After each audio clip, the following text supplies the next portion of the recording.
Oi gente, eu sou o Diniz, esse é o meu canal Aquele Mesmo Brasil e ao meu lado a atriz Mônica Carvalho, que conhecida na Rússia pelas novelas brasileiras, como História de Amor.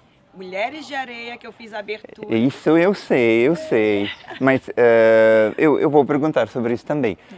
História de Amor, Corpo Dourado, eu quero dizer que novelas que foram mostradas na Rússia e você é conhecida pelas essas novelas. Então, Corpo Dourado, História de Amor, Fina Estampa, Porto dos Milagres e, claro, que na abertura de Mulheres de Areia.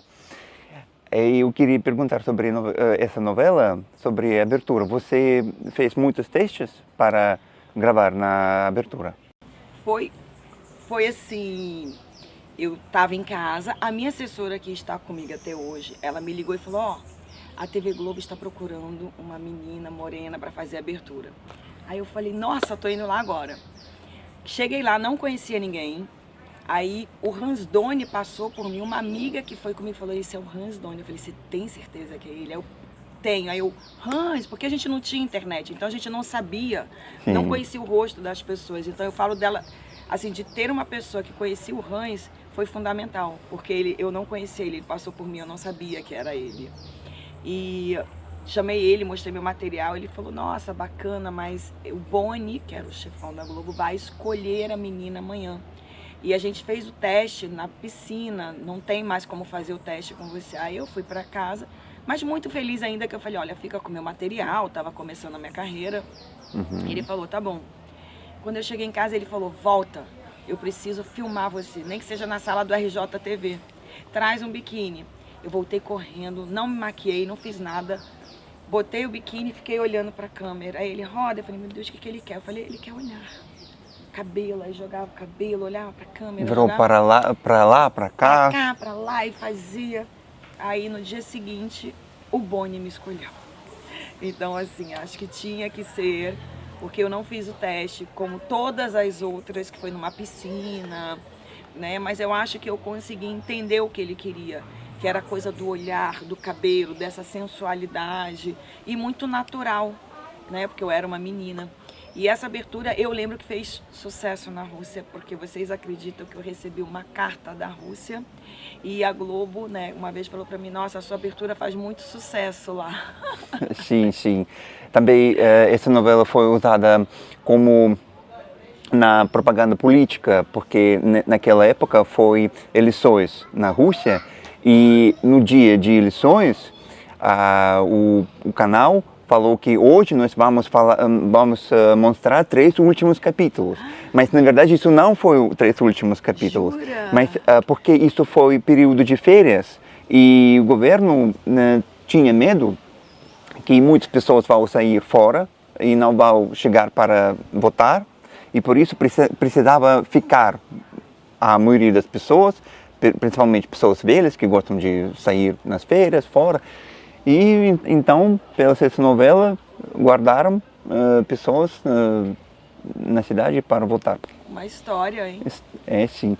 Então, será você não sabe, mas será você deixou muitas meninas para trás que fazerem testes? Sim, deixei muitas. Acho que tinha umas 30 atrizes que fizeram, entre atrizes, modelos, conhecidas, anônimas, fizeram o teste. E gravações da abertura foi por um dia? Não, foram 3 dias. 3 dias. Porque tinha a parte que eu fazia na água, que era numa piscina, que parecia o mar, e a outra que era a parte da areia, que tem uma curiosidade que não é areia, porque a areia pesava para eu jogar. Então foi farinha. Né? A gente jogava farinha, jogava e fazia aquela fumaça e eu vinha por trás. Porque quando você vê, parece que areia, realmente. Mas a areia ficava pesada para jogar. Sim. Né? E a farinha fez o mesmo efeito que a areia, só que com essa leveza, né? E fazia a fumacinha. É assim, aí que eu falo, aí vem o gênio, né, das aberturas, que era o Hans Donner, que conseguia essas técnicas, né? E nem tinha tanta tecnologia assim, para você ver que a gente foi descobrindo realmente fazendo. Televisão sempre um pouco mentira.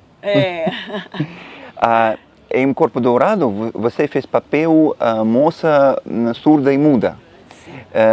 Você aprendeu realmente linguagem de sinais? Sim. Foi difícil?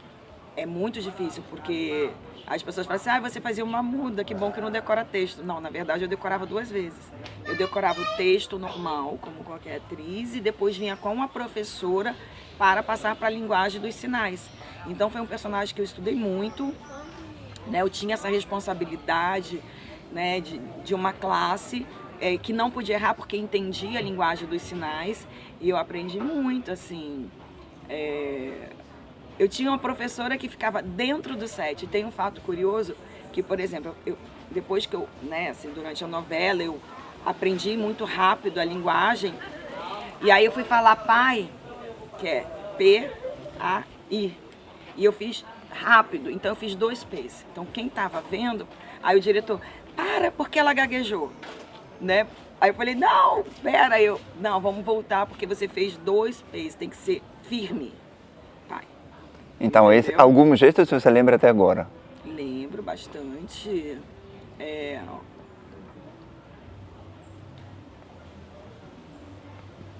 Essas coisas... Qual seu nome?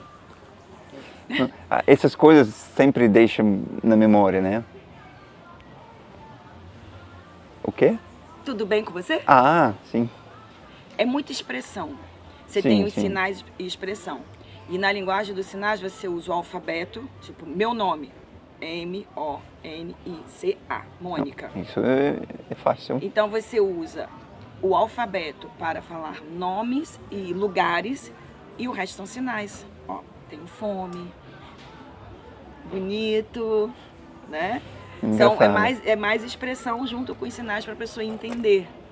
E foi uma personagem que eu fiquei apaixonada por essa Clara, uma personagem incrível. Fez um sucesso e eu tenho guardadinha no meu coração. E quantos meses ou semanas você aprendia essa linguagem de sinais? Não, ou durante toda a novela? Não, durante toda a novela. Fui acompanhando, a professora me acompanha porque eu recebia blocos. São 6 blocos por semana, porque cada dia é um capítulo. Sim, então sim. eu tinha que estudar com ela toda semana, os 6 blocos. Sim, porque sempre precisa falar algumas coisas diferentes. Coisas novas. Sim, por isso novos sinais. E eu não podia jogar qualquer coisa, tem que ser o correto. Sim, sim, certo. E parece que isso é mais difícil do que aprender língua, não, aprender texto, né? Gestos é mais difícil. Exatamente, porque não tem o tipo qual, não tem uma palavra para o qual, é expressão. Sim, são emoções. São emoções. Em Porto dos Milagres você fez papel moça e eu não, quando eu assistia naquela época eu não entendia bem ela, porque ela tinha família boa, rica, marido que amava ela, mas ela saiu para trabalhar no bordel. É louco. Como você justificava a sua personagem? Pela fantasia, pela inocência. Né, assim, me baseei muito que ela era chamada A Bela da Tarde. Então a Catherine Deneuve fez um filme desse em que ela era bem casada, tinha um marido, era bem uma mulher, né, dona de casa, mas não faltava nada, e saía à tarde para realizar suas fantasias. Então a Socorrinha, eu tive essa inspiração, mas eu trabalhei muito essa inocência também dela, na personalidade dela, de fazer isso como se tudo fosse uma fantasia para ela. Tanto que ela estourou, né, assim, fez muito sucesso também, mas eu sempre tive muito cuidado de colocar essa pureza, essa inocência dela e brincar com a fantasia, porque a arte tem essa licença poética que a gente pode usar. Mesmo num personagem muito contra valores morais, né? Então a gente tem que defender. E eu defendo minha personagem até o fim. É lógico, mas como você fazia isso, né? Eu queria perguntar isso, porque ao lado outro, né, como audiência, isso é um pouco estranho, né? Sim, porque ela tinha tudo, parece. Tinha tudo, mas tinha a frustração e queria realizar as fantasias em que o marido não era suficiente para ela. Sim. E ela amava o marido. Sim. Né? Mas, então, assim, isso é muito interessante trabalhar com esses elementos de emoções, de conflitos, isso deixa uma personagem muito rica. Sim, mas quase nenhum homem aceitaria, né? Não aguentar. Não. Agora nós estamos em Trancoso e aqui você fez cinema, filme, sim? Você poderia um pouco contar sobre esse filme, sobre o que é esse filme? Esse filme é muito emocionante. Ele tem uma mensagem sobre o tempo. Eu falo que hoje em dia as pessoas estão sempre no celular, sempre correndo, sempre em tela, elas nunca estão paradas, elas não têm mais tempo do olhar. Então é um resgate do tempo da simplicidade, de tomar um café, um sorvete com a filha, de fazer um bolo para a filha, que parece que isso foi se perdendo. Então a história dessa mãe, Andréia, que é a minha personagem, que mora em São Paulo, que trabalha muito e que só pensava no futuro da filha. E ela descobre que a filha está em câncer terminal. E, obviamente, ela tenta tudo através da medicina para salvar essa filha, para prolongar essa vida dela. Só que essa filha descobre que ela vai morrer, que ela vai ter uma finitude antes do tempo. E ela pede para realizar os últimos desejos, que ela não quer morrer no hospital.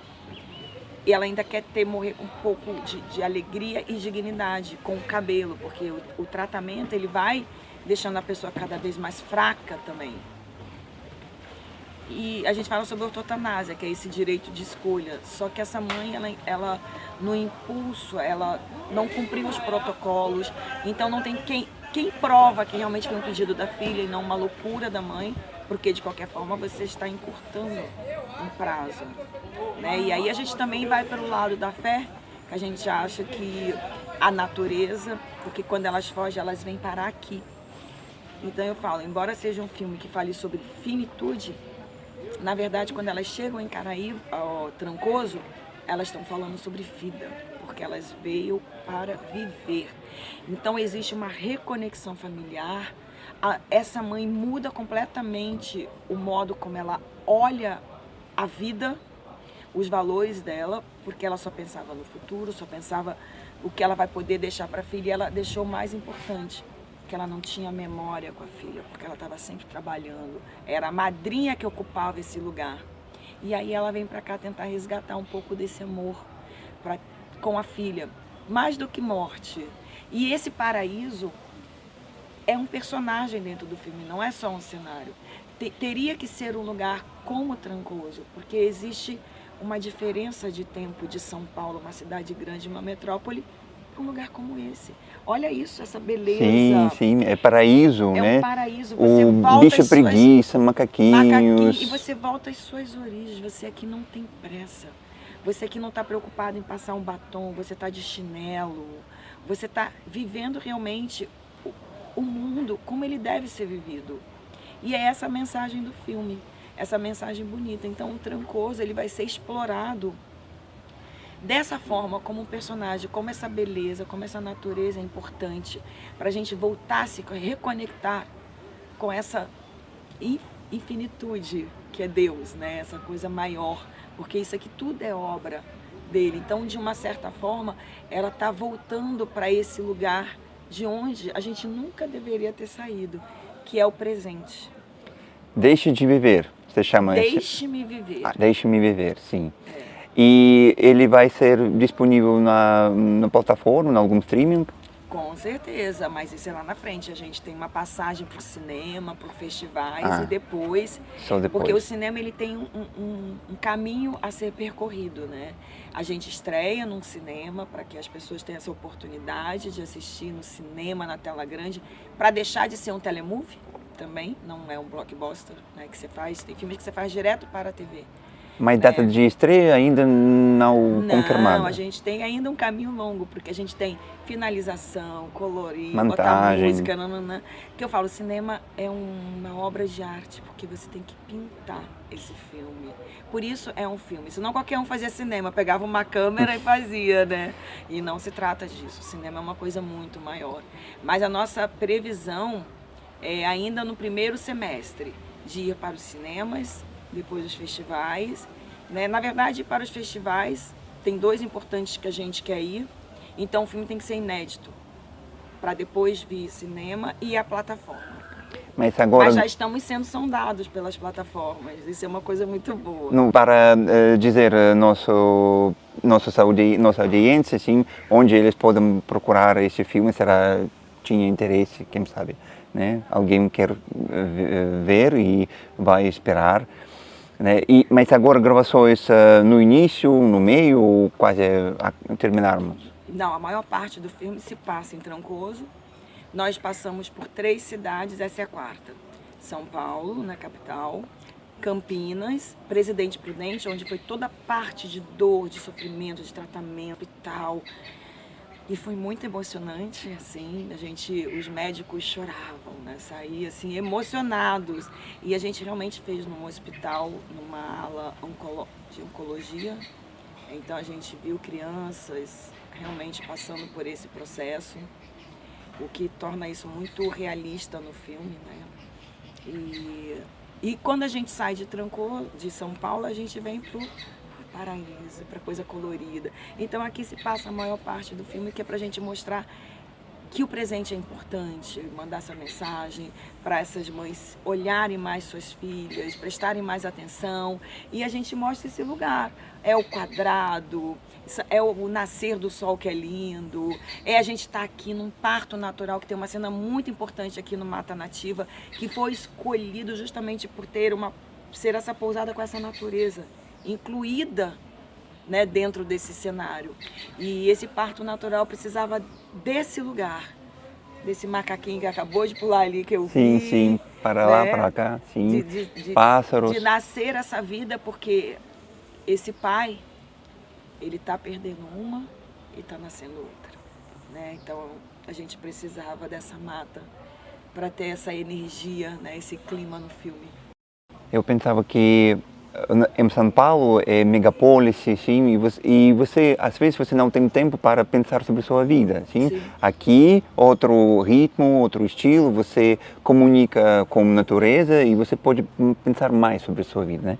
Por isso vocês gravam aqui. Exatamente o que a gente escolheu para mostrar esse tempo que não tem pressa, que é aqui e agora, ao lado das pessoas que a gente ama de verdade. E vocês escolheram Trancoso porque você tem casa aqui, né? Eu tenho uma casa aqui e esse filme, essa história começou aqui. Eu sou roteirista do filme e produtora também.